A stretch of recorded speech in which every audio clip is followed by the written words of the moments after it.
प्रवर्तताम प्रकृतिहिताय पार्थिवः सरस्वती श्रुतिमहती महीयताम।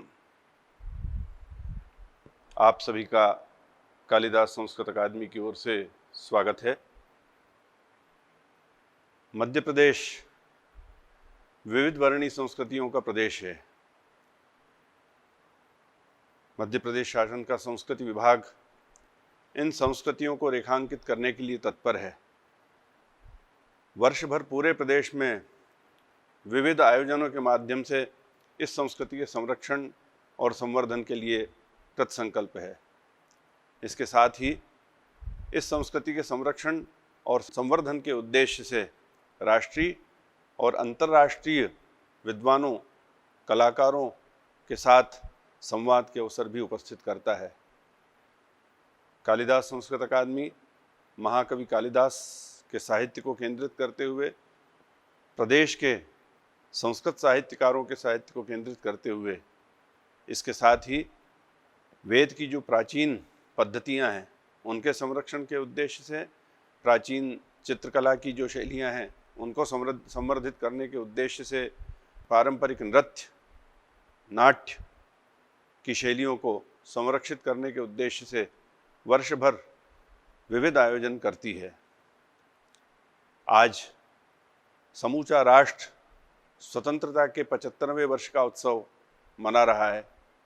ऐसे में मध्य प्रदेश शासन का संस्कृति विभाग भी अग्रणी है और स्वतंत्रता पर केंद्रित आयोजन कर रहा है। कालिदास संस्कृत अकादमी द्वारा गमक श्रृंखला के अंतर्गत आज स्वतंत्रता सेनानियों पर केंद्रित व्याख्यान संकल्पित है।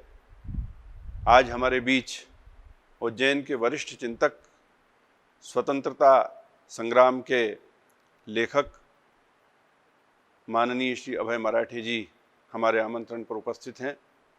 वे स्वतंत्रता संग्राम सेनानियों के अचिह्नित संस्मरण केंद्रित अपने विचार हमारे बीच व्यक्त करेंगे।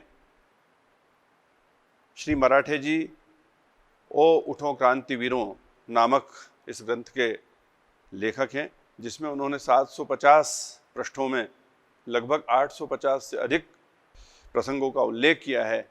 वे अन्य 4 ग्रंथों के लेखक भी हैं, उनका लेखन भी प्रवर्तित हो रहा है, चल रहा है। साथ ही अनेक सामाजिक संस्थाओं के वे सदस्य हैं, पदाधिकारी हैं। आज हमारे निवेदन पर वे हमारे बीच उपस्थित हैं, हम उनका स्वागत करते हैं।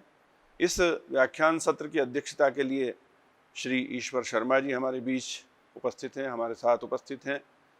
श्री ईश्वर शर्मा संस्कृति, धर्म, अध्यात्म के चिंतक और लेखक हैं।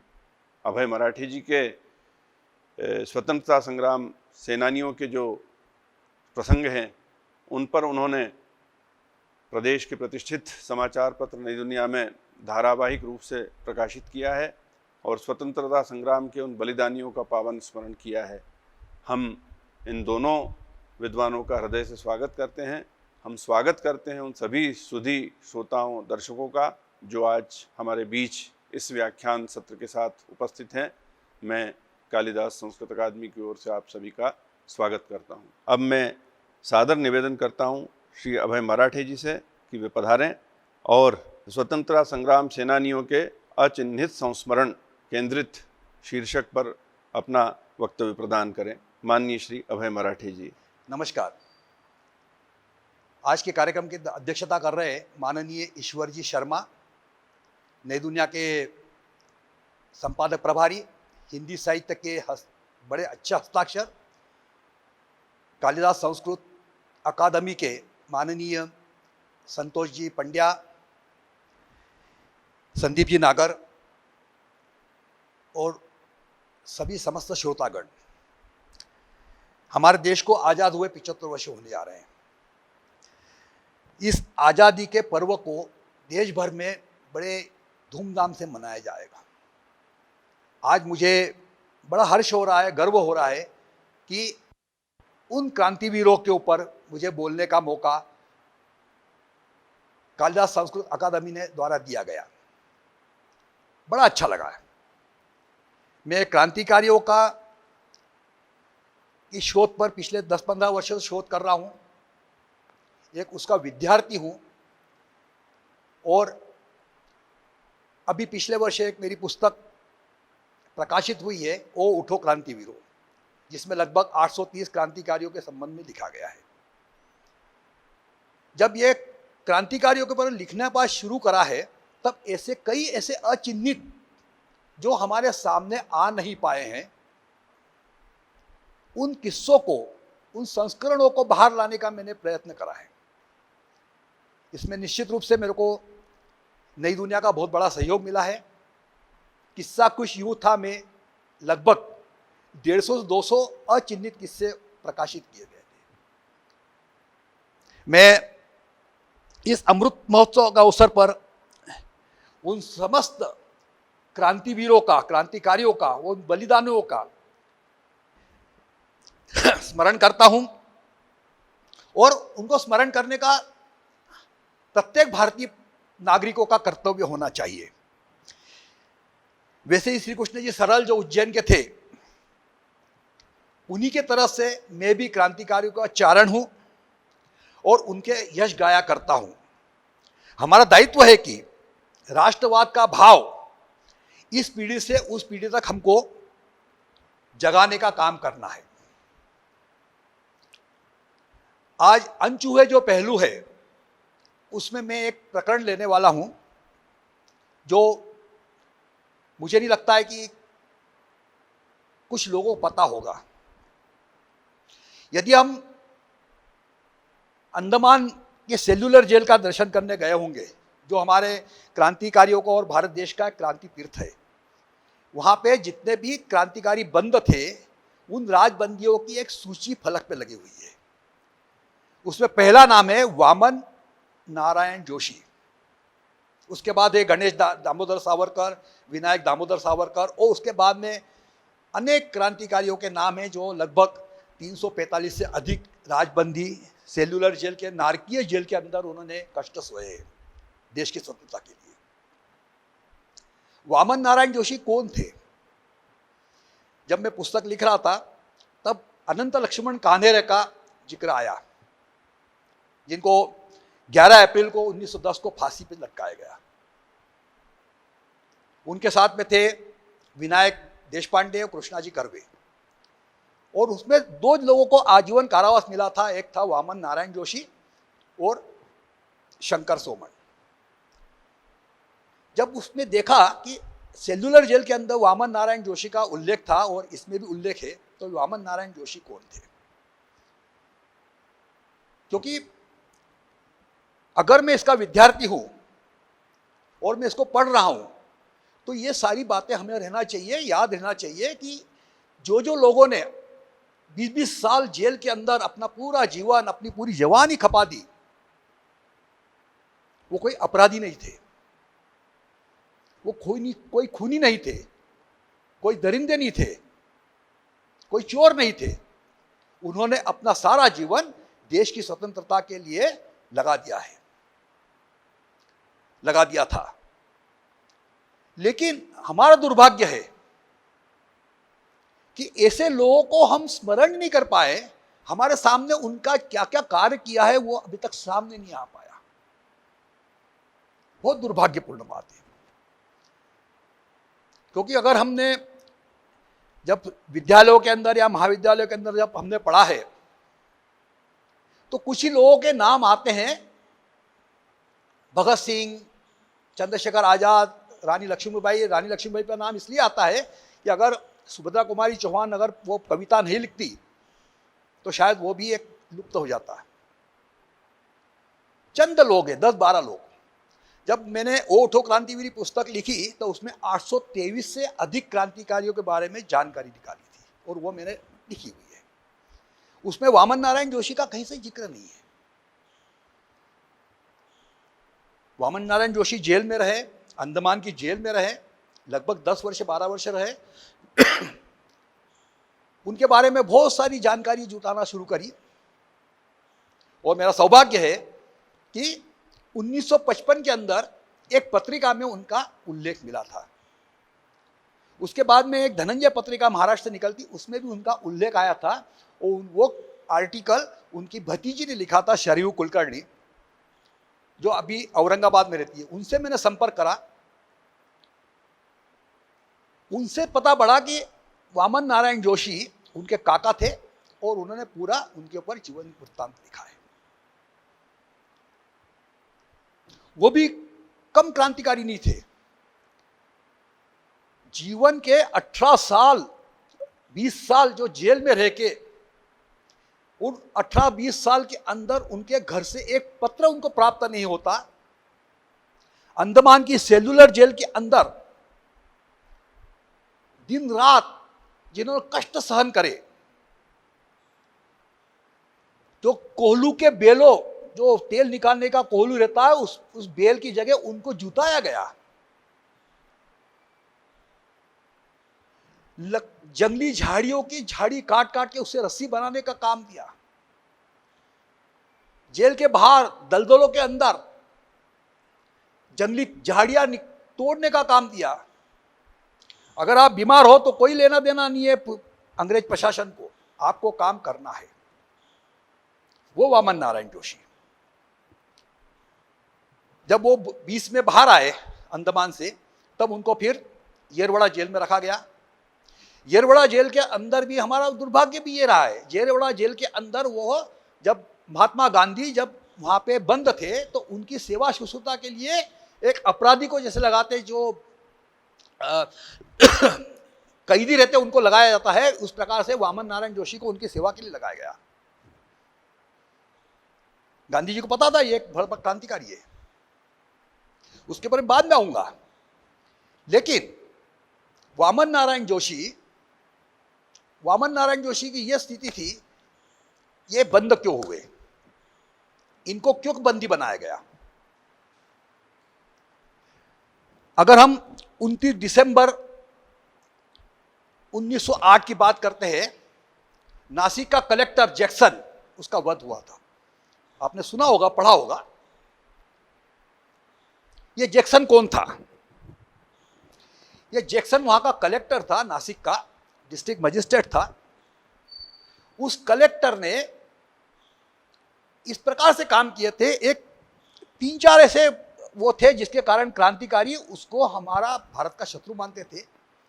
पहला प्रकरण ये था, जब एक माली समाज का बैलगाड़ी चलाने वाला लड़का बैलगाड़ी चलाते चलाते जा रहा था, पीछे से एक विलियम करके अंग्रेज अधिकारी आ रहा था, उसने रास्ते में उसको हॉर्न दिया, शायद उसने सुना नहीं, उसने उतर को उसको इतना मारा है रामचंद्र माली को कि उसकी मृत्यु हो गई। केस चला, जैक्सन ने उस विलियम को निर्दोष साबित कर दिया। दूसरा केस, तांबे करके प्रवचनकार थे जो राष्ट्रीय समस्या के ऊपर प्रवचन करते थे, उनको उनके प्रवचन के ऊपर प्रतिबंध लगाया और उनको गिरफ्तार किया। 1907 के अंदर उनको गिरफ्तार करके 1920 तक जेल में रखा। अगर नासिक के अंदर कोई वंदे मातरम भी कह दे तो जैक्सन के ऑर्डर थे कि उनको पिटाई की जाए। सिर्फ वंदे मातरम कहने पे प्रतिबंध लगाने वाला जैक्सन हमारा देश का दुश्मन था। उसके बाद में जो विनायक दामोदर सावरकर थे, वीर सावरकर थे, उनके बड़े भाई गणेश दामोदर सावरकर अभिनव भारत के वो भी सदस्य थे। अभिनव भारत की बहुत बड़ी टीम थी, बहुत सारे लोग काम कर रहे थे। वहां पे एक पत्रिका निकलती थी, उस पत्रिका में उन्होंने 10 कविताएं लिखी। गणेश दामोदर सावरकर को उस कविताएं प्रकाशित करने के आरोप में इसी जैक्सन ने आजीवन का कारावास दंड घोषित किया। उस जैक्सन का देश का शत्रु था। अभिनव भारत के जितने भी कार्यकर्ता थे, क्रांतिकारी थे, उन्होंने तय करा कि जैक्सन यहां रहने लायक नहीं है, इसका वध होना चाहिए। ब्रिटिश शासन को पता होना चाहिए कि जो भारत का शत्रु है वो जीवित नहीं रहेगा। अनंत लक्ष्मण कान्हेरे, सिर्फ 19 वर्ष का युवक 21 दिसंबर को जब जैक्सन का प्रमोशन हुआ, उसको मुंबई जाना था, उसका एक विदाई समारोह वहां रखा गया था। उस विदाई समारोह के अंदर उसकी वध करना बहुत आवश्यक था, इसलिए विजयानंद थिएटर के अंदर उस जैक्सन का वध कर दिया गया। अब जैक्सन का वध किया है, अब वध के पीछे वामन नारायण जोशी का क्या रोल था? क्योंकि उनमें 3 लोगों को फांसी हुई थी, अनंत लक्ष्मण कानेरे, विनायक देशपांडे और कृष्णाजी कर्वे। और उसी केस के अंदर वामन नारायण जोशी और शंकर सोमन, उनको आजीवन कारावास का दंड दिया गया। वामन नारायण जोशी ने का सारी योजना थी किस प्रकार से इनका वध किया जाए। उन्होंने अनंत लक्ष्मण कानेरे के ब्राउनिंग पिस्तौल के अंदर गोलियां भरी। अनंत लक्ष्मण कानेरे और दूसरे अभिनव भारत के जो लोग थे उनको प्रशिक्षण दिया ब्राउनिंग पिस्तौल चलाने का, कैसे चलाया जाता है, निशानेबाजी कैसी की जाती है, उसका प्रशिक्षण दिया। अनंत लक्ष्मण कानेरे को एक नया कोट खरीद के दिया और उस दिन उनका 21 दिसंबर को जैक्सन का वध किया गया। वामन नारायण जोशी ने उस ब्राउनिंग पिस्तौल के अंदर गोलियां भरी, प्रशिक्षण दिया और सारी योजना बनाई। लेकिन बीच में कुछ ऐसा प्रकरण हो गया था, तो अनंत लक्ष्मण कानेरे जो औरंगाबाद के रहने वाले थे, उन्होंने कहा था कि मुझे कोई नासिक का कोई साथीदार दो तो मैं वध करने को तैयार हूं। तब वामन नारायण जोशी ने उनसे यह कहा था कि अगर कोई नहीं मिलता तो मैं तुम्हारे साथ रहूंगा, खड़ा रहूंगा और मैं तुम्हारे साथ में वध करने को तैयार हूं। लेकिन उसके बाद में कृष्णा जी कर्वे, विनायक देशपांडे, ये दोनों तैयार हो गए और योजना बनाने के बाद वामन नारायण जोशी, जिनको दाजी कहते थे, उन्होंने एक पत्र अनंत लक्ष्मण कानेरे को भेजा। उसमें सारी योजना बता दी। योजना यही बताई कि हम तुमको ब्राउनिंग एक पिस्तौल देंगे। और उन्होंने जैक्सन जो कलेक्टर था, कलेक्टर ऑफिस में जाके जैक्सन के दर्शन करवाए, ये जैक्सन है। एक फोटोग्राफर से एक फोटो खिंचवाया और पत्र लिखा कि इस प्रकार से योजना है, तुमको यह काम करना है। और यह स्पष्ट रूप से लिखा कि जैसे ही पत्र मिले वो पढ़ के उसको नष्ट कर देना। ये बालक 18 साल का अनंत लक्ष्मण कानेरे, उसने पत्र तो फाड़ दिया, लेकिन नष्ट न करते हुए उसने अपने कपड़े में पटक दिया। वो टुकड़े थे, 28 टुकड़े रख दिए। 21 दिसंबर को जैक्सन का वध होता है। पूरे देश में, पूरे विश्व के अंदर तहलका मचता है और धरपकड़ शुरू हो जाती है दूसरे दिन से। और उस धरपकड़ में कई लोगों को उस वक्त जो नासिक में अभिनव भारत के जितने भी सदस्य थे, वो 40 से 50 लोगों को पकड़ा जाता है और उनको मारना शुरू हो जाता है। देह मारपीट। अनंत कानेरे ने तो वहीं पे आत्मसमर्पण कर दिया था, उसने गोली चला के वहीं खड़ा हो गया था। दूसरे दिन देशपांडे पकड़े जाते हैं, कृष्णाजी कर्वे पकड़े जाते हैं। लेकिन वामन नारायण जोशी कुछ काम से अकोल चले गए थे। नगर जिले में अकोल था, क्योंकि वो शिक्षक थे, शिक्षक के काम में वहाँ चले गए थे। और ये काम होने के बाद वो वापस आए तो कृष्णा जी ने कहा कि आप यहाँ से निकल जाओ तुरंत, क्योंकि गणु वैद्य करके जो एक क्रांतिकारी था, उसको इतना मारा तो वो सब कबूल गया कि हमारे पास ब्राउनिंग पिस्तौलें आई है और इस प्रकार से वध हुआ, ये लोग थे। फिर गिरफ्तारी का सिलसिला शुरू हो जाता है। वामन नारायण जोशी को अकोट से पकड़ा जाता है, अकोल से, और अकोल से पकड़ के उनके जो जहाँ रहते थे वो शमशेरपुर में ले जाया जाता है। और जो अंग्रेज पुलिस का दुर्दांत चेहरा था वो वहाँ में देखने को मिलता है। शमशेरपुर से नासिक तक 40 मील वामन नारायण जोशी को हथकड़ी डाल के रस्ते से बांधकर पैदल मारते हुए नासिक तक लाए गए। वामन नारायण जोशी ने शब्द नहीं खेला, मुंह नहीं खोला। लेकिन उनके विरुद्ध साक्ष्य जो चिट्ठियां फाड़ के रखी थी, उसके 22 टुकड़े बना के रखे थे, 28 टुकड़े थे, वो एक साक्ष्य रूप हो गया। उसको जोड़ के जब अनंत लक्ष्मण कान्हेरे के घर में झड़ती ली तो उसमें वो कागज मिले, उसको जोड़ के उन्होंने बताया ये तुम्हारा पत्र है, अब तुम्हारे विरुद्ध काम। यहां तक तो ठीक था। शंकर सोमन इन दोनों को आजीवन कारावास मिला, तीनों को फांसी हुई। 11 अप्रैल 1910 को इनको फांसी पर चढ़ाया गया, इनको जेल में भेजा गया। लेकिन समस्या थी ये पिस्तौलें कहां से आई। ये 20 ब्राउनिंग पिस्तौलें कहां से आई? सबको विदित था कि सावरकर जी ने भेजी है। तब जब मैं शोध कार्य कर रहा था कि ये ब्राउनिंग पिस्तौलें आई कैसी, कैसे खरीदी गई, क्योंकि उसका बार बार उल्लेख उसमें आ रहा था। तब जब ये बातें देखते देखते, शोध करते करते ये पता पड़ा कि पेरिस में गोविंद अमीन करके एक इंजीनियरिंग की, मैकेनिकल और इलेक्ट्रिकल इंजीनियर की पढ़ाई करने वहाँ पे था, और वो सावरकर जी का भक्त था। उसके माध्यम से पेरिस से वो ब्राउनिंग पिस्तौलें खरीदी गई थी। और वो ब्राउनिंग पिस्तौलें का जो ऊपर का मार्क रहता है, जो सीरियल नंबर रहता है, वो किसी तरह से उन्होंने हटा दिया, खत्म कर दिया। और वो जो 20 ब्राउनिंग पिस्तौल थी, उसने अपने भाई के माध्यम से, चतुर्भुज अमीन जो खानसामा था इंडिया हाउस के अंदर, उसके माध्यम से इटली, वाया इटली से भारत भेजी गई, मुंबई आई। ये बात थी 2-3 मार्च को वो भारत पहुंचा चतुर्भुज अमीन, और उसके पहले 28 फरवरी को 1909 को गणेश दामोदर सावरकर, जो वीर सावरकर के बड़े भाई थे, वो भी मुंबई पहुंचे थे। वहीं पे वो उनको गिरफ्तारी की गई। 1908 में जो कविता छपी थी, 18 कविताएं उन्होंने छापी थी, वो उन्होंने नहीं लिखी थी, वो कविताएं लिखी थी आबा दरेकर कवि गोविंद ने, जो राष्ट्रीय कविता थी। आबा दरेकर ये एक दलित कवि था, वो बहुत अच्छी कविता बोलता था, वो सावरकर जी का भक्त था। उस कविता को उन्होंने किया। एक वर्ष बाद याद आया गणेश सावरकर को बंदी बनाने का। कारण क्या था?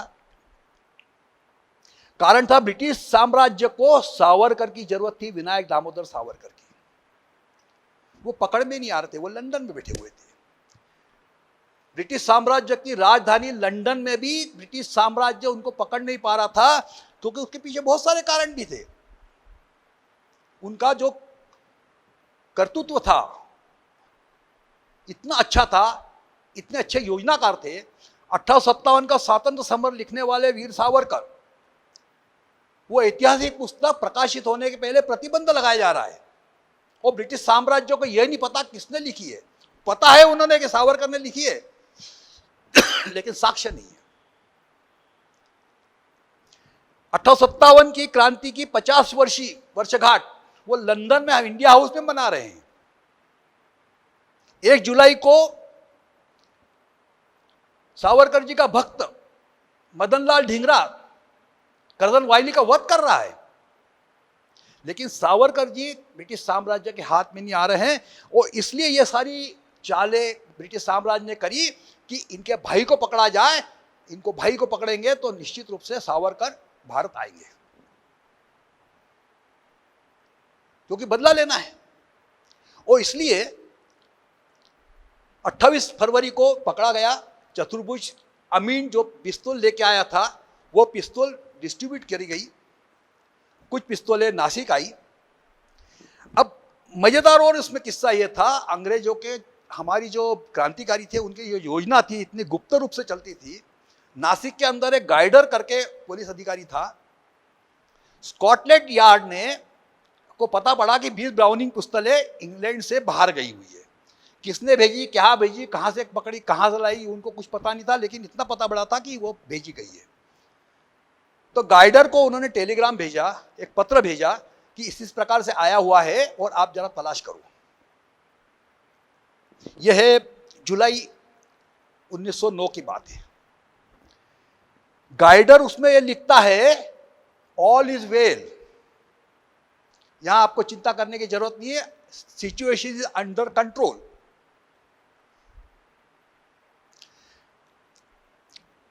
ये सब हो जाती चीजें।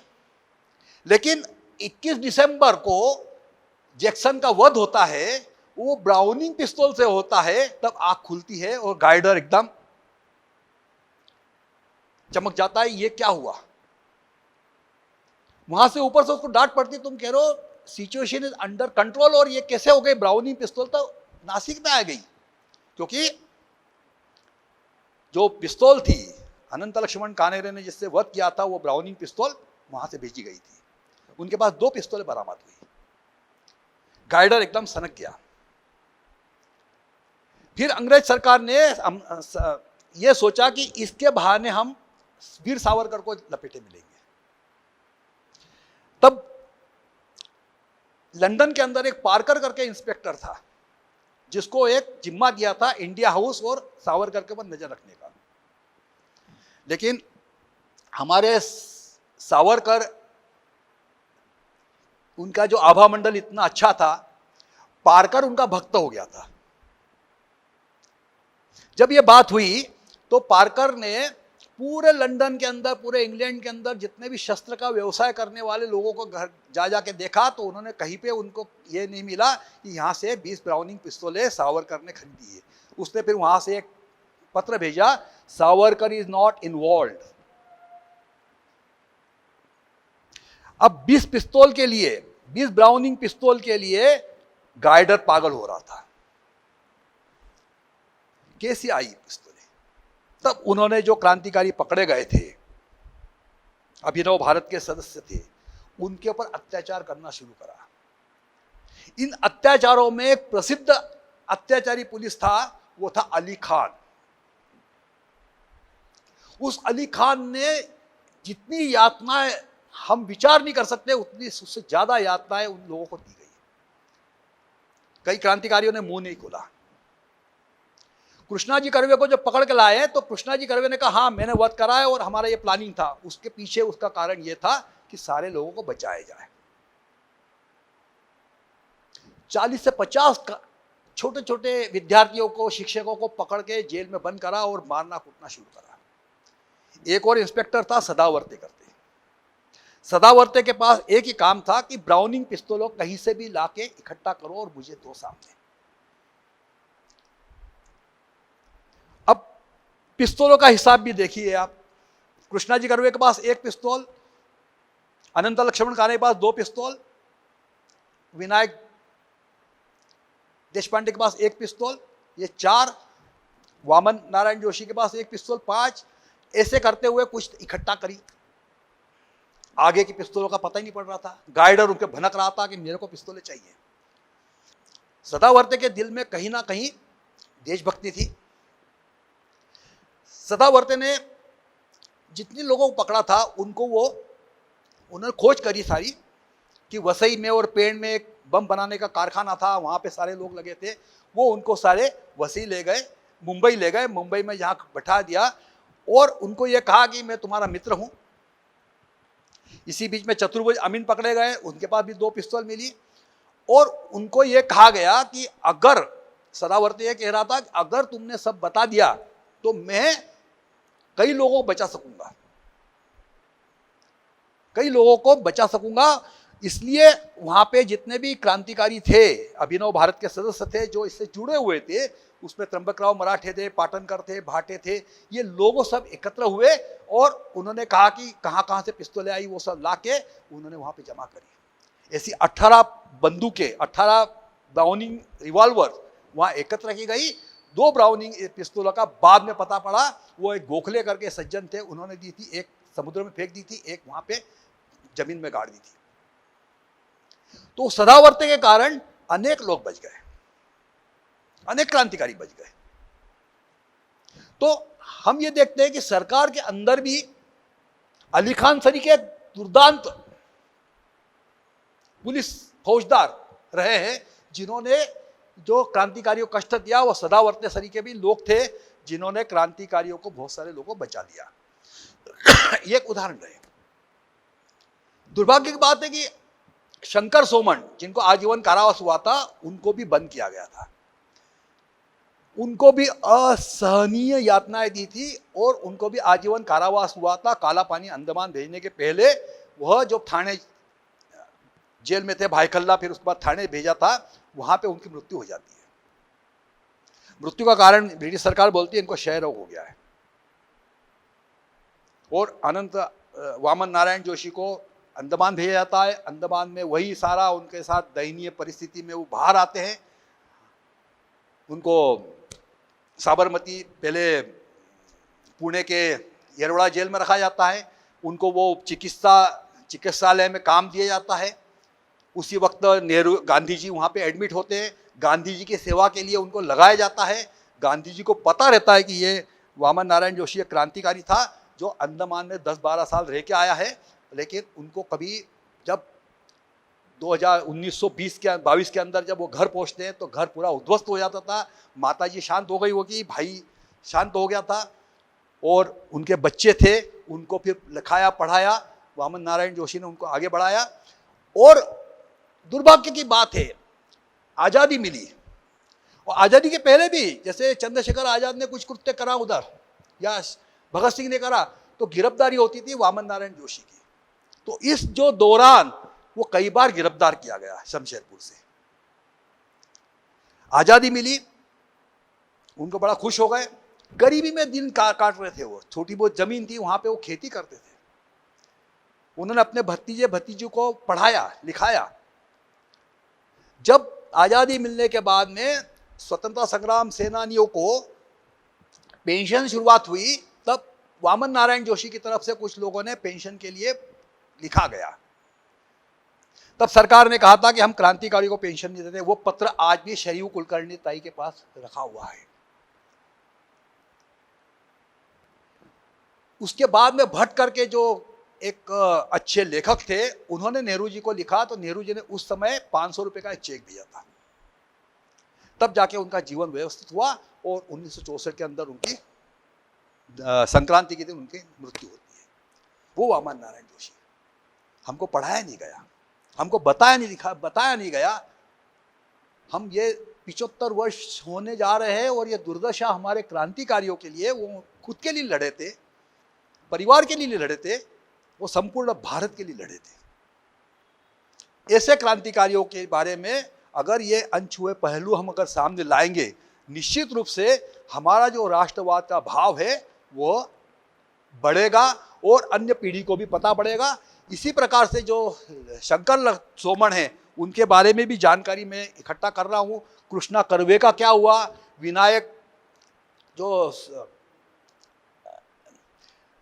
देशपांडे था, उसकी जिसको फांसी लगी थी 11 अप्रैल को, उसकी पत्नी बंबई में घर में बर्तन मांज रही थी। उसके बाद उनका क्या हुआ आज तक नहीं पता। अनंत लक्ष्मण कानेरे के परिवार को भटकना पड़ा, बरसों भटकना पड़ा। उनका क्या हुआ क्या नहीं हुआ कुछ पता नहीं है। अब हमारे 75 वर्ष पूरे हो रहे हैं। कम से कम हम ऐसे क्रांतिकारियों को जो लुप्त हो गए या इतिहासकारों ने हमारे दबा दिए हैं, ऐसे क्रांतिकारियों के सामने आना चाहिए। ये मेरा एक निवेदन है। इसलिए अनछुए पहलू के ऊपर मैं सारी बातचीत करना चाहता हूँ। एक पुस्तक भी प्रकाशित करने के विचार कर रहा हूँ। ऐसे अनेक किस्से हैं। ऐसे एक अज्ञात क्रांतिवीर का मैं भी एक उल्लेख करना जरूरी समझता हूँ, क्योंकि उनका उल्लेख कहीं भी इतिहास में नहीं आया। वैसे अनेक क्रांतिकारियों का नहीं आ पाया है, लेकिन एक और मैं उल्लेख करना चाहता हूँ, वो थे जगदीश चंद्र राय धवन। जगदीश चंद्र राय धवन ये नौजवान समिति जो बनी थी, नौजवान सभा बनी थी, उसके सदस्य थे और क्रांतिकारियों में वो बड़े घुल मिल गए थे।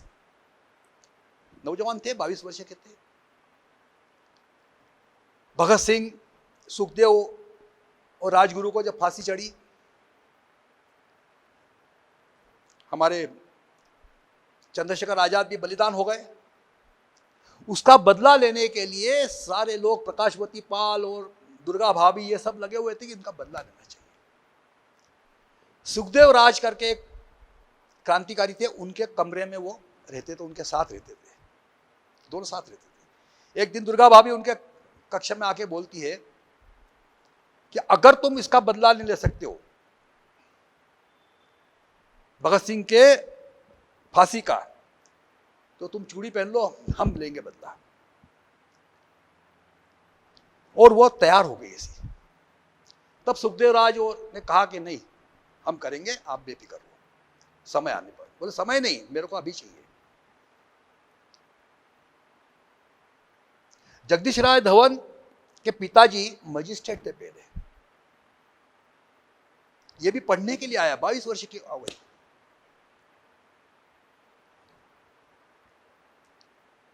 पेशावर का रहने वाला है।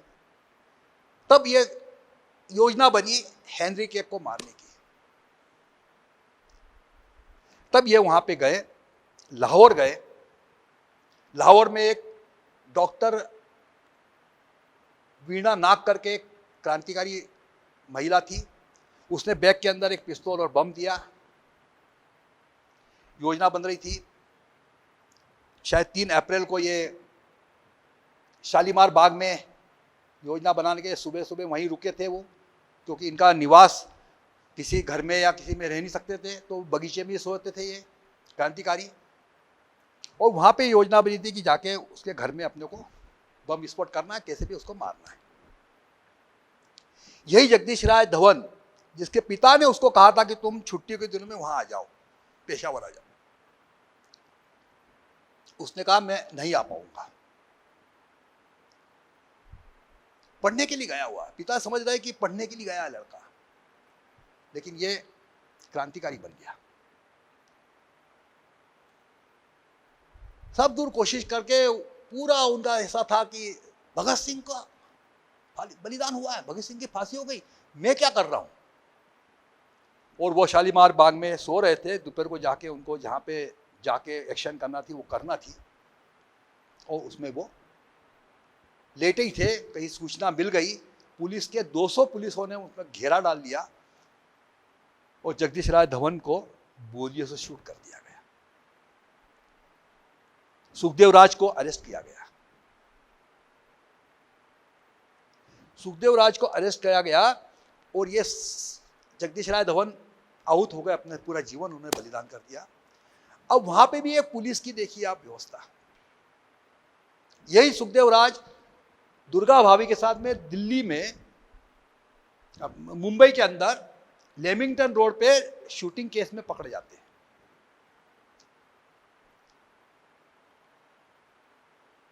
और वहीं पे पुलिस इंस्पेक्टर कहता है कि, और वो साथ में चंद्रशेखर आजाद के भी साथ रहते हैं। जब उस दिन 31 को उनका जो बलिदान हुआ फरवरी में, तब उनके साथ रहते थे। तब वो बाद में पकड़े जाते हैं, तो वो कहता है इंस्पेक्टर कि मैं वो देखना चाहता हूँ कि कौन है सुखदेव राज। वो वहाँ आके उनको मिल के जाता है। तब सुखदेव राज कहता है कि मेरे को लेमिंगटन रोड केस में पकड़ा गया और इधर भी एक केस में और पकड़ा गया, जबकि दोनों की तारीख एक ही थी। ये तुम्हारा पुलिस प्रशासन ऐसा है। तब वो इंस्पेक्टर कहता है तुम एक बहादुर सिपाही के साथ मरे हुए, तुम बहादुर सिपाही के साथ थे। उस बहादुर सिपाही या क्रांतिकारी के साथी भी वीरोचित होना चाहिए। मैं आपका आदर करता हूं। और एक केस को बाहर करा था। ऐसे भी कई अंग्रेज अधिकारी भी रहे, जिन्होंने फिर बाद में चंद्रशेखर आजाद की पिस्तौल यहाँ भारत भेजी। ऐसे भी लोग थे। ऐसे कई किस्से हैं जो उनको बाहर आना चाहिए, क्योंकि हमारा किस्से क्या है कि बकरी बांधी थी, उसकी रस्सी आज म्यूजियम में पड़ी हुई है। भगत सिंह को फांसी लगी, वो रस्सी कहाँ है। ये छोटी छोटी बातें इतनी सारी है, इतने सारे किस्से हैं, इतने सारे संस्करण हैं जो आज हम बाहर ही नहीं ला पाए। हम नौजवानों को हम आज भी जो वो चाहिए उनको कि अगर देश के ऊपर किसी देश के विरोधी किसी ने कुछ बोला तो उनका खून खोलना चाहिए। ऐसे हमारे संस्करण दबा दिए गए। मैं चाहता हूं कि इस माध्यम से सारे भारतीयों को पता होना चाहिए कि हमारे क्रांतिकारियों ने जो बलिदान दिए, जो आहूत दिए, उन्होंने जो सहन किया है देश के लिए, वो सारे किस्से बाहर आना चाहिए। और यही उनका स्मरण रहेगा 75वीं की अमृत महोत्सव जो अपन मनाने वाले हैं उनको स्मरण करने का ये बहुत बड़ा काम होगा। इसी के साथ में मेरा वक्तव्य समाप्त करता हूँ। धन्यवाद। मैं इस अत्यंत महत्वपूर्ण वक्तव्य के लिए माननीय श्री अभय मराठे जी के प्रति कालिदास संस्कृत अकादमी की ओर से हृदय से धन्यवाद ज्ञापित करता हूं और अध्यक्षीय उद्बोधन के लिए आमंत्रित करता हूं माननीय श्री ईश्वर शर्मा जी को। नमस्कार। अभी हमने अभय मराठे जी को सुना। उनके माध्यम से हमने वे किस्से सुने जिन किस्सों को भारत के रक्त में बहना चाहिए। उन बलिदानियों के किस्से जिन्होंने अपना रक्त देकर, जिन्होंने अपना श्रम देकर, जिन्होंने अपना स्वेद देकर, जिन्होंने अपना सर्वस्व देकर हमें ये आज़ादियाँ दी हैं, हमें ये स्वतंत्रता दी है। आज हम जो यहाँ बैठकर अपनी बात कह पा रहे हैं, आप जो YouTube के माध्यम से या Facebook के माध्यम से या किसी भी माध्यम से इस बात को सुन पा रहे हैं, तो ये सब कैसे संभव हो पा रहा है? ये दरअसल उन बलिदानियों के बलिदान के कारण संभव हो पा रहा है जिन्होंने अपना सर्वस्व इस देश को स्वतंत्र करने के लिए दिया। बीते दिनों में अभय मराठे जी के इस गहन शोध के संपर्क में जब मैं आया तो ये मेरे लिए सौभाग्य का विषय था। मैंने देखा कि चारों ओर तमाम तरह की चीज़ों पर शोध हो रहे हैं, पुस्तकें लिखी जा रही हैं, टीका लिखी जा रही हैं, भाष्य किए जा रहे हैं, किंतु बलिदानियों से जुड़ी चीज़ों पर, बातों पर, उनके बलिदान पर, उनके कृतित्व पर, उनके व्यक्तित्व पर, उन्होंने जो भी किया है उस पर बहुत कम लिखा पढ़ा जा रहा है। इससे निराशा तो थी, इससे मन में एक मलाल सा था कि क्यों ऐसा नहीं होता भारत भूमि पर कि जिन्होंने अपना रक्त दिया है हम उनके प्रति कृतज्ञता भाव से कुछ लिखें, कुछ पढ़ें, कुछ लिखत पढ़त में जाएं। इसी निराशा के बीच अचानक मुझे एक दिन अभय मराठे जी का फ़ोन मिला। उन्होंने बताया कि वे कुछ ऐसे किस्सों से गुजर रहे हैं जिन्हें पढ़ें तो हमारी आंखों में अश्रु आ जाएं, जिन्हें पढ़ें तो हमारे रक्त में उबाल आ जाए, जिन्हें पढ़ें और देखें तो हमारा मन क्लांत हो जाए, दुखी हो जाए, लेकिन ठीक उसी पल जोश और आत्मविश्वास से भी भर जाए। मैंने चौंक कर पूछा कि ऐसे कौन से किस्से हैं जिन्हें आप पढ़ रहे हैं? उन्होंने कहा कि हमारे बलिदानियों के, वीर सावरकर के, भगत सिंह के, मदन लाल ढींगरा के और ऐसे ही सैकड़ों नामों के किस्से, और ऐसे किस्से जिन्हें पढ़ते पढ़ते हमारे रोंगटे खड़े हो जाएं, जिन्हें पढ़ते पढ़ते हमारे मन में दुख का एक तूफान उठे, हमारे मन में आत्मविश्वास और साहस और स्वयं के बलिदान होने का गौरव बोध उठे। ऐसे किस्से मैंने अनुरोध किया अभय मराठे जी से कि ये किस्से सिर्फ किताबों में रहकर बंद नहीं रह जाना चाहिए और न ही ये किस्से कुछ चंद पन्नों में छपकर रह जाना चाहिए। इन्हें तो हमारे समूचे राष्ट्र में, हमारी समूची जनचेतना में, हमारे समूचे लोक जीवन में व्याप्त कर देना चाहिए। उन्होंने कहा कि कैसे ये किया जाए। सौभाग्य से नई दुनिया में होने के नाते एक माध्यम मेरे पास था। मैंने उनसे अनुरोध किया कि आप ऐसे किस्से जो जनमानस तक पहुंचाए जाने चाहिए वे साधु भाषा में लिखकर, अखबार की भाषा में लिखकर, लोक चेतना की समझ में आने की भाषा को लिखकर आप मुझे दीजिए। एक इस तरह का तारतम्य बना कि अभय मराठे जी ने वे किस्से हमें पहुंचाए और उन किस्सों को हम नई दुनिया के संपादकीय पृष्ठ पर एक लोकप्रिय और रोचक स्तंभ छपता रहा, किस्सा कुछ यूं था नाम से, उसमें हमने प्रकाशित करना शुरू किया। ये स्तंभ भारत की उन अनकही कहानियों को कहने की एक जिद है, एक कोशिश है, एक प्रयास है, एक संकल्प है, जिन किस्सों को प्रयत्नपूर्वक या षड्यंत्रपूर्वक या अन्य मनस्कता से या उदासीनता से या प्रमादवश छुपा दिया गया, तिरोहित कर दिया गया, नेपथ्य में डाल दिया गया। ऐसे तमाम किस्सों को चुन चुन कर, खोज खोज कर, इतिहास की गलियों में जा जाकर, पुस्तकों में जाकर, हमारे पत्र लेखों में जाकर हम खोज कर लाते थे और प्रकाशित करते थे। तो अभय मराठे जी ने वे ऐसे सारे किस्से हमें उपलब्ध करवाए। ये सौभाग्य की बात है कि जिन किस्सों को अभी आपने अभय मराठे जी की आवाज़ में सुना, उनमें से अधिकांश किस्से जो बलिदान की भावना से भरे हुए हैं, जो साहस की भावना से भरे हुए हैं, जो स्वयं के आहूत कर देने की भावना से भरे हुए हैं, ऐसे तमाम किस्से अखबार की पीठ पर छपकर, अखबार की पीठ पर सवार होकर हजारों लाखों पाठकों तक पहुँचे। समूचे मध्य प्रदेश और समूचे छत्तीसगढ़ में ये किस्से पहुँचे। आपको ये सुनकर आश्चर्य होगा, यह सुनकर हैरत होगी, यह सुनकर सुख होगा, यह सुनकर आनंद का एक सोता फूट पड़ेगा कि उन किस्सों को पढ़कर लोग अश्रुपूरित पत्र लिखते थे। इस दौर में, तब जबकि पत्र नेपथ्य में चले गए हैं, इस दौर में भी सैकड़ों पत्र हमारे पास ऐसे पहुंचे, अश्रु से भरे हुए, उत्साह से भरे हुए, आनंद से भरे हुए, प्रेम से भरे हुए, स्वयं के समर्पण के भाव से भरे हुए, कि ये जो बलिदानियों ने हमारे लिए किया है, हमारे बच्चों के लिए किया है, हमारी नई पीढ़ियों के लिए किया है, इस भारत भूमि के लिए किया है, इसके प्रति हम कितना भी कुछ कर गुजरें, तब भी हम उनका बलिदान का ऋण नहीं चुका पाएंगे। सौभाग्य की बात थी कि यह सिलसिला करीब करीब 2 वर्ष तक चला, और इन 2 वर्षों में सैकड़ों ही किस्सों को हमने प्रकाशित किया, और फिर इन किस्सों के समुचे कोलाज के रूप में, समुचे संग्रहण के रूप में ओ उठो क्रांतिवीर नामक एक पुस्तक आई, जो अभय मराठी जी ने समाज को समर्पित कर दी है। वह एक ऐसी पुस्तक है, वह एक ऐसी किताब है, जैसी किताबें वर्षों में एक आती हैं।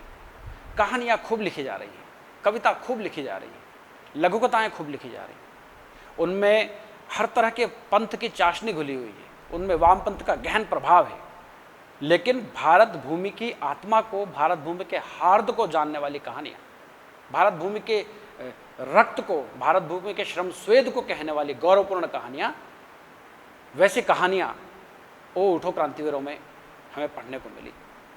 वो पुस्तक जहाँ जहाँ पहुँची है, वहाँ वहाँ उसने एक ध्वज, एक परचम, एक झंडा गाड़ दिया इस बात का कि जितनी भी हवाएं बाहर हमारे भारत भूमि के विपरीत चल रही हैं, उन हवाओं के विपरीत एक किताब है जो खड़ी है, अपनी बात कहती है, अपने किस्से कहती है, और कहती है कि भारत भूमि का गौरव कितना विराट रहा है, भारत भूमि के रक्त में कितना उबाल रहा है। हमें इस बात का गौरव है कि हम ये सब कर पाए। अब एक मन में हुक उठती है, अब मन में एक बात उठती है कि ऐसे किस्सों को, ऐसी कहानियों को, ऐसे रक्त में उबाल ला देने वाली बातों को हमारी उस पीढ़ी तक पहुंचाना चाहिए जो आज अंटा गफीली नींद में है, एक गहरी नींद में।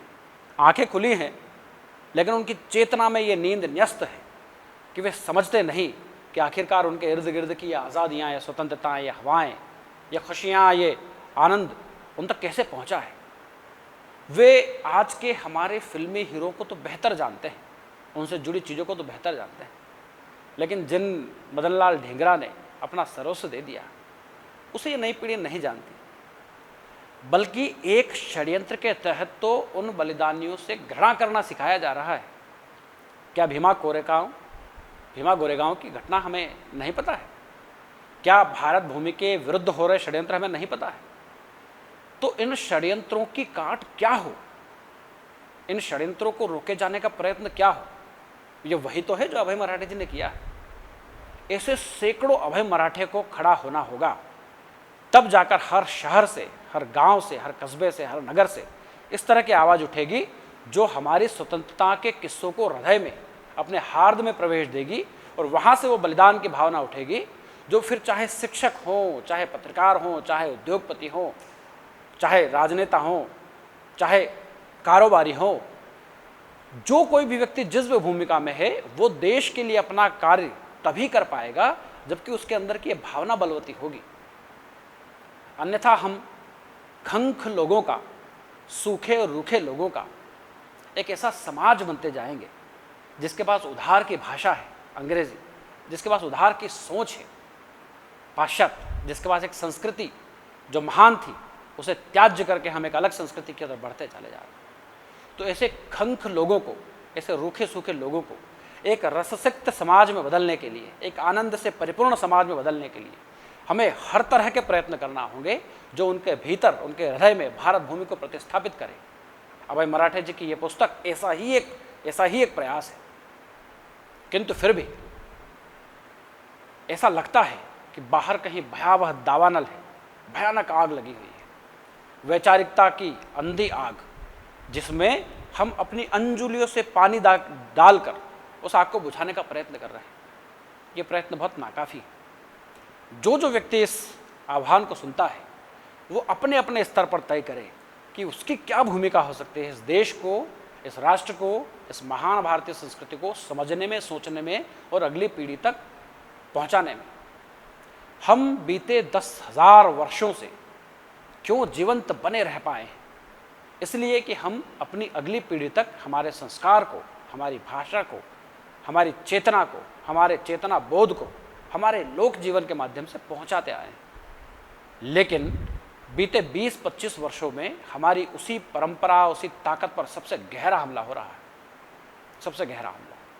हमारी वर्तमान पीढ़ी को नई पीढ़ी से काट दिया गया है और हम उस गौरव बोध के भाव से भरे रहने के बजाय उस गौरव बोध के भाव से दूर होते जा रहे हैं। आज हम नई पीढ़ी के बच्चों से बैठकर बात करें इन तमाम विषयों के बारे में तो वे कटते से। आखिर क्यों? क्योंकि उनके भीतर ये भाव नहीं भरा गया कि उन्हें सत्य को देखना कैसे आना चाहिए, किस तरह उन्हें ये समझ आए कि सत्य क्या है और वो भ्रम क्या है जो उनके इर्द गिर्द सुख का भ्रम रचा जा रहा है, सौंदर्य का भ्रम रचा जा रहा है, एक कृत्रिम आनंद का भ्रम रचा जा रहा है। लेकिन उन्हें उससे परे देखने की दृष्टि हमें देनी होगी कि वे कृत्रिम आनंद और इस थोथे सुख से आगे देख सके। और ये दृष्टि अभय मराठी जैसे साथियों की पुस्तकों से या तमाम उन साथियों के श्रम स्वेद से निकले शोध और पुस्तकों से पैदा हो सकेगी।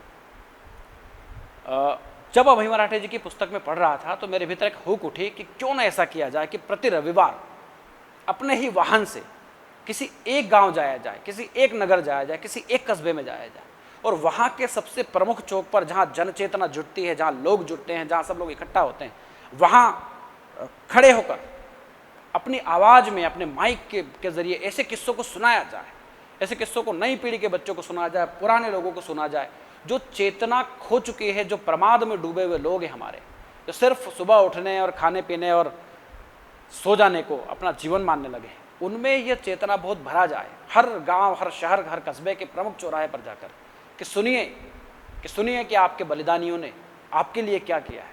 ये जो आप आज स्वतंत्रताओं का आनंद ले रहे हैं उसके लिए बलिदानियों ने क्या क्या किया है। यदि ये वृत्तांत हम न सुना पाए, यदि ये कथाएं हम अपनी नई और पुरानी पीढ़ी के मन में नहीं रोप पाए तो हमारी सभ्यताओं के मिट जाने का खतरा हमारे सम्मुख होगा और इसका दोषी कोई और नहीं होगा, आप होंगे, हम होंगे।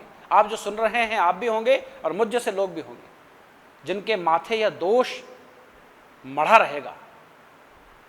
मैं एक रोचक किस्सा आपको सुनाता हूं।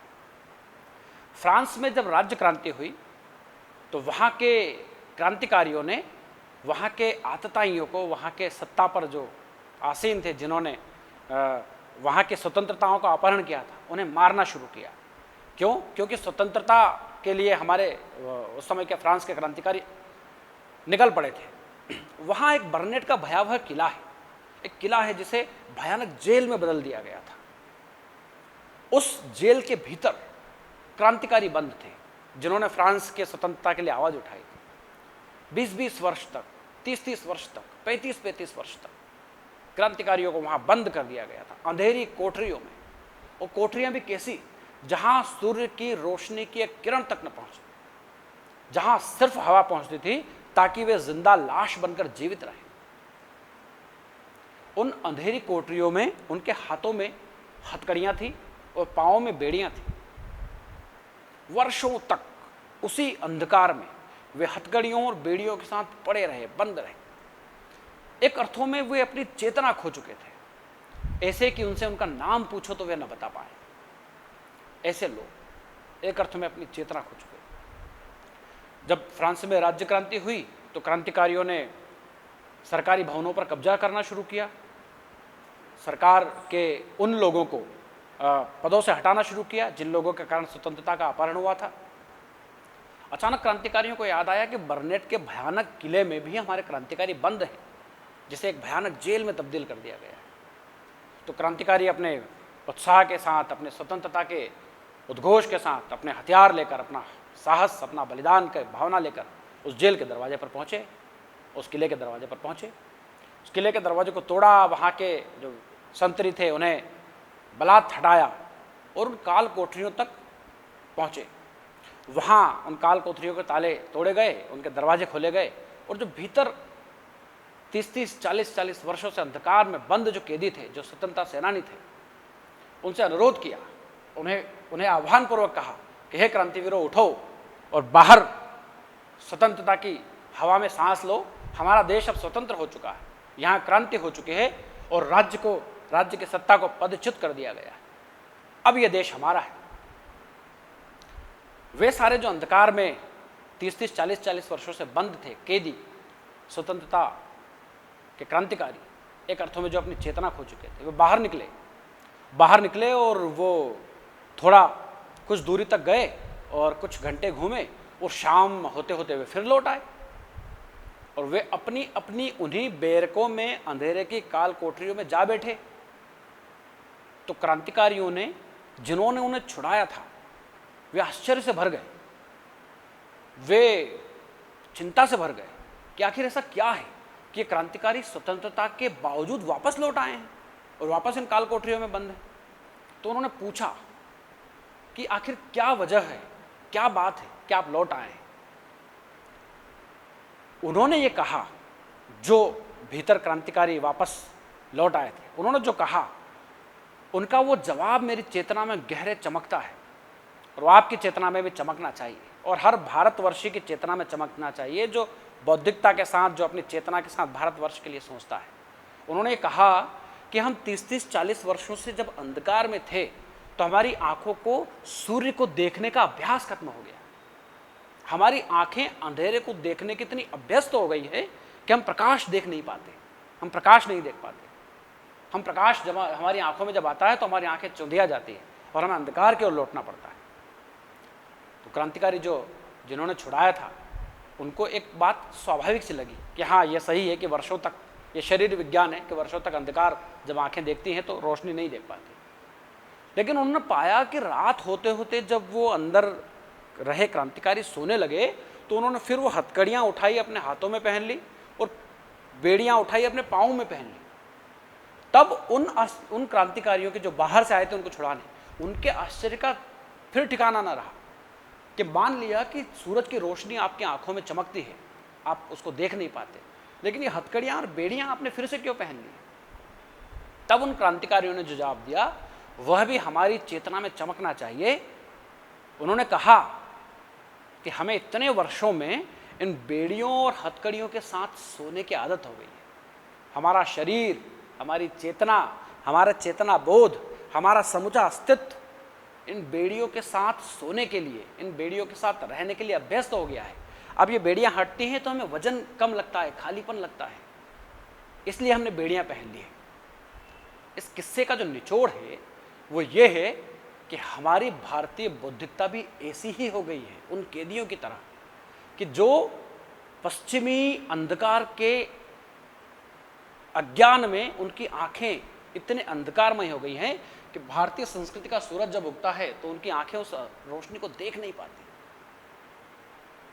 और जब वे हथकड़ियां और बेड़ियां उन क्रांतिकारियों ने अपने पांवों में डाली, ठीक इस तरह की हथकड़ियां और बेड़ियां हमने वैचारिकता की, बौद्धिकता की, भाषा की, पश्चिमी संस्कृति की, पहनावे की, भूषा की, भेष की, खान पान की, ये सब बेड़ियां हमने अपने ऊपर, भारतवासियों ने अपने ऊपर विदेशियों की डाल रखी है।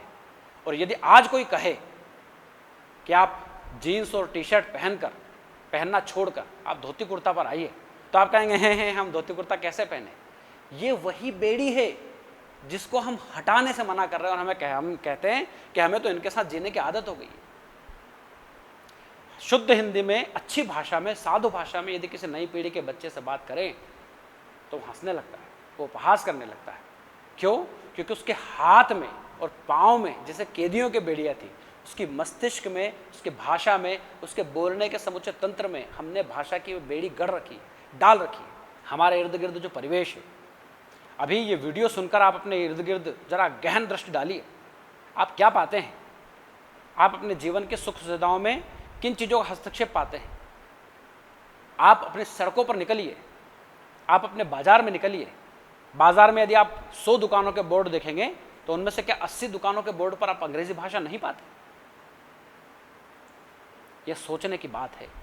हम जिस हिंदी को संस्कृत से लेकर, पाली प्राकृत से लेकर हिंदी तक लेकर आए थे और एक अद्भुत साधु भाषा हमने गढ़ी थी, उस साधु भाषा को हमने एक अपेक्षाकृत विपन्न भाषा से विस्थापित कर दिया। क्या यह हमारा अक्षम्य अपराध नहीं है? एक अद्भुत दृष्टांत से मैं भाषा के गौरव बोध की बात बताता हूं, आपको सुनकर गर्व होगा, तर्प होगा, मन में एक स्वाभिमान जागेगा। दुनिया की जितने भी भाषाएं हैं उनने शब्द गढ़े हैं, अक्षर गढ़े हैं, वाक्य गढ़े हैं, विन्यास बनाया है, व्याकरण बनाई है, लेकिन एकमात्र संस्कृत भाषा है जिसने हलंत की खोज की। हलंत, हलंत अर्थात एक शब्द का एक चौथाई हिस्सा। क एक शब्द है, अ एक शब्द है, ग एक शब्द है, ये अपने आप में परिपूर्ण शब्द है, लेकिन हलंत उसका एक चौथाई हिस्सा है। वो सिर्फ संस्कृत ने गढ़ा। हमारे ऋषि मुनियों ने एक विज्ञान खोजा था कि उस हलंत को भाषा की बेकरी में डालकर उसका जाप शुरू किया जाए। बेकरी माने क्या? बेकरी माने ये कि मैं बोल रहा हूं और आप समझ रहे हैं, अर्थात इंसानों के समझ में आने वाली भाषा। एक भाषा होती है जिसमें आवाज होती है लेकिन शब्द नहीं होते, जैसे चिड़िया की भाषा, वो क्या कह रहे हैं हम नहीं समझ पाते, लेकिन भाषा तो है। लेकिन हम जो शब्द कह रहे हैं वो आप समझ पा रहे हैं, ये मनुष्यों के समझ में आने वाली भाषा है। एक भाषा होती है संगीत की भाषा, जो सार्वभौमिक है। युगांडा के किसी आदिवासी के संगीत को भी हम समझकर आनंद में डूब सकते हैं। ये एक तीसरा स्तर है भाषा का। तो हलंत की बात मैं कह रहा था कि ऋषि मुनियों ने ये एक विज्ञान खोजा था कि यदि हलंत को भाषा की बेकरी में प्रतिस्थापित करके उसका जाप शुरू किया जाए तो वह जब 1/326 के हिस्से तक पहुंचेगा वो जाप, तो आपके शरीर में रोम रोम में ज्ञान का विस्फोट हो जाएगा। एक अद्भुत यह विज्ञान हमारे ऋषि मुनि ने खोजा था। क्या आपको याद है कि हमारे यहाँ हम ऋषि भी कहते हैं और मुनि भी कहते हैं? अकेले ऋषि शब्द से काम क्यों नहीं चलता? हम ये क्यों नहीं कह देते कि ये सब ऋषि हैं? हम किसी को मुनि अलग से क्यों कहते हैं? दरअसल इसी विज्ञान के रहस्यों में ये बात छुपी हुई है, भाषाई विज्ञान के, व्याकरण विज्ञान के, कि जब हमारे ऋषि मुनियों में कालांतर में उस हलंत को प्रतिस्थापित करके बेकरी में जाप शुरू किया और उनके सामने ज्ञान प्रस्फुटित हुआ, एक प्रकाश प्रस्फुटित हुआ, तो उस एक क्षण में उन्होंने जो देखा, जो जाना, जो परखा, जो बूझा, उसको जीवन भर मनुष्यों के समझ में आने वाली भाषा में जो लिख दिया, वो कहलाए ऋषि। जिन्होंने कहा कि ये हमने जो एक क्षण में हमारे समक्ष ज्ञान प्रस्फुटित हुआ और हमने देखा है, उसे आपके हमारे समझ में आने वाली भाषा में, लिपि में लिख दिया, वर्षों लगाकर, पूरा जीवन लगाकर, वो कहलाए ऋषि। और उस ज्ञान के प्रस्फुटित होने के बाद जो गहन मौन में चले गए और जिन्होंने कहा कि इतना अद्भुत ज्ञान, इसे लिख पाना संभव नहीं, मनुष्यों की भाषा में लिख पाना तो कतई संभव नहीं, और जो गहन मौन में चले गए, वे लोग कहलाए मुनि। तो हमारे यहाँ ऋषि और मुनि की ये अद्भुत परंपरा है।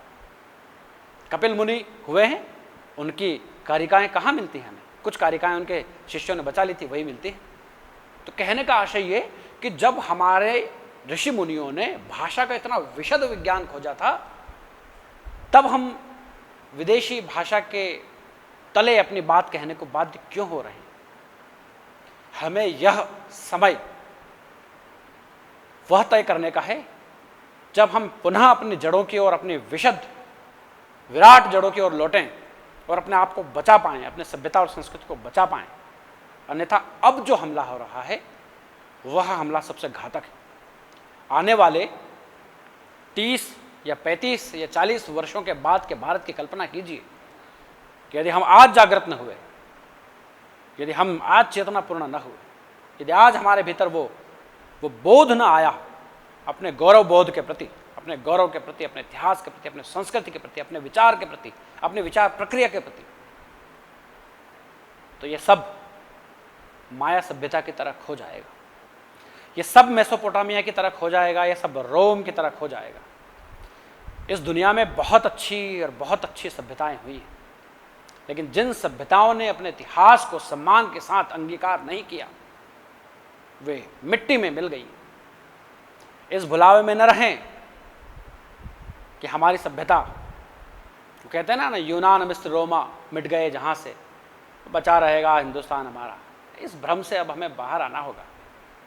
ये बचा इसलिए रहा, ये संस्कृति बची इसलिए रही क्योंकि इसमें वो तत्व थे, वो जीवन तत्व थे जो मनुष्य को आधार देते हैं, जीवन का सबसे अच्छा आधार देते हैं, सबसे सहज आधार देते हैं, सबसे प्राकृतिक और सरल आधार देते हैं, ये इसलिए बची रही।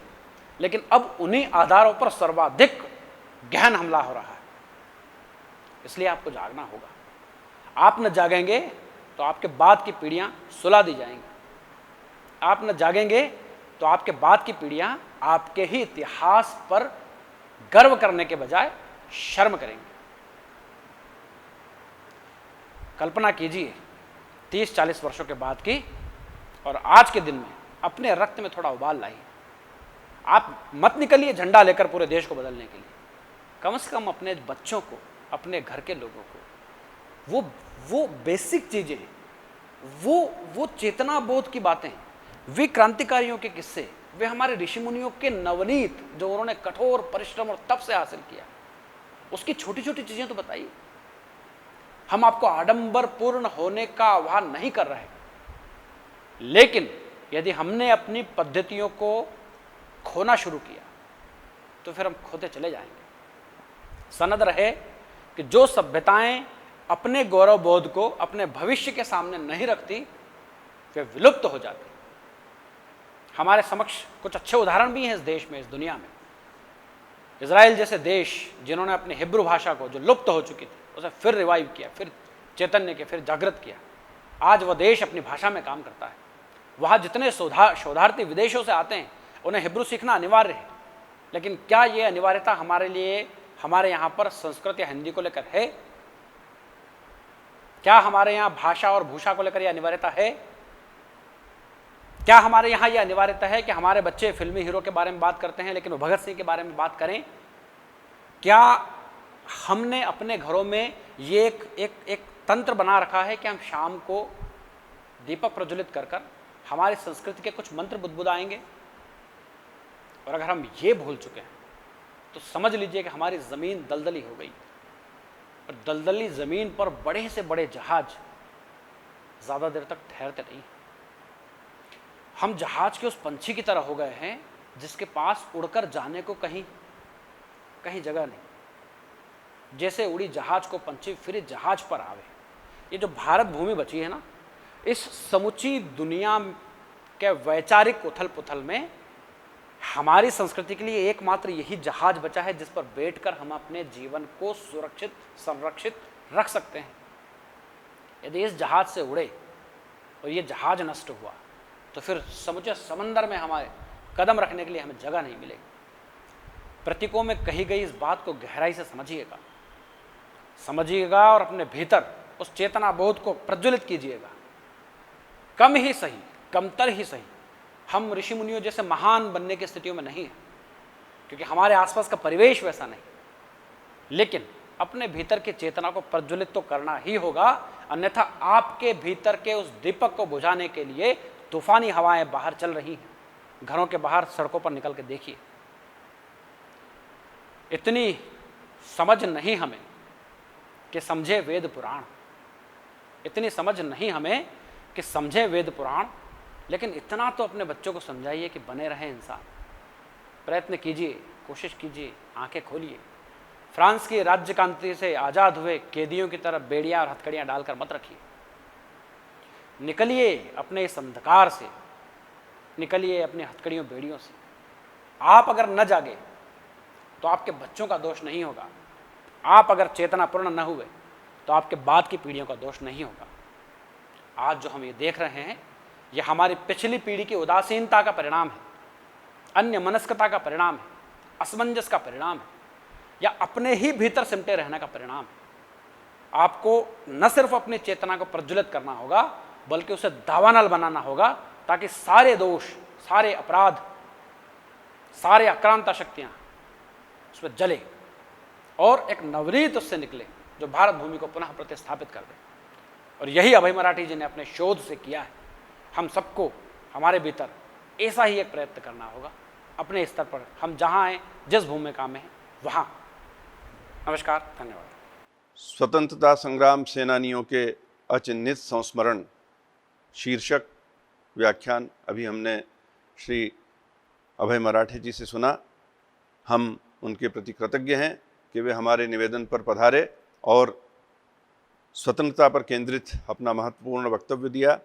मैं आभार व्यक्त करता हूं माननीय श्री ईश्वर शर्मा जी के प्रति कि वे इस व्याख्यान सत्र की अध्यक्षता के लिए हमारे बीच पधारें। मैं धन्यवाद ज्ञापित करता हूं समस्त सुधी श्रोताओं, दर्शकों के प्रति भी कि जो इस व्याख्यान सत्र में हमारे साथ उपस्थित हुए। बहुत बहुत धन्यवाद।